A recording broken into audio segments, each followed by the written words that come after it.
Hello guys, bali ito pala yung Xiaomi 17 Pro Max. So 7,500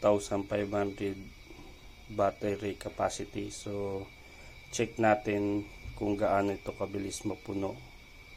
Then ang gagamitin kong charger na free niya sa loob ng box is 100 watts. So check natin guys kung gaano kabilis mag-charge ang 100 watts sa Xiaomi 17 Pro Max.